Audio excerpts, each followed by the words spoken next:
DMS Plumbing offering helpful tips so you can possibly attack the plumbing job yourself.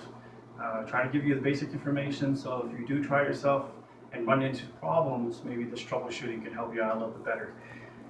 In case like a toe spout diverter, when this was all rusted out, we want to change it for something newer, something that works. It's really loose, doesn't really work too well. So we're going to attempt to replace it. Now, the majority of toe spout diverters come with an Allen wrench, and they fit underneath the spout. Under here, there'll be a screw. It's a set screw. It's what holds it on. And you just turn it to the left, and what it's going to do is it's going to loosen up that, and then you can just pull it right off, and you'll be done. Perfect world scenario. Most videos will tell you to do that. They don't tell you to do is what happens if it doesn't work. In this case, it's not going to work because that nut in here is turned the opposite direction, and we can't even get to it. So we're having a really hard time unscrewing it, and if we try to pull it off, or the copper that's in the wall there, we're going to scar it and do damage, and it's always going to leak. So to avoid all that, we come to the option of cutting it off. And that's where I'm leaning towards right now. So it's a lot simpler for me to cut it off, and then I can take it off. I'll show you step by step what to do, but we're forced to cut this one off. There's a lot of tools you can use to cut the valve off.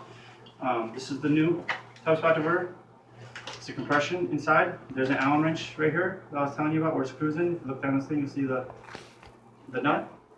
And if you look in here, you see like a screw that goes in. All it does is screw in and tighten up, and it holds it. So that being said, I'm going to take that and set that aside. You're only as good as your tools, so I always have the best tools I can use to help my job a lot easier. This is a portable Milwaukee bandsaw. So we're going to take this, we're going to put it right up here, and we're going to make sure we're nice and even, and then we're going to cut it. We don't want to cut too far back here because we'll cut the copper.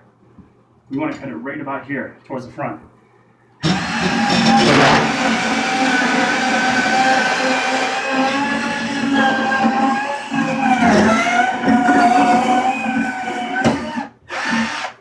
Okay, pop right off. Now that we have this off, which is just the housing, it's just the case, we have it removed. Now we can find out where that screw's at. Well, we can feel around and find that screw.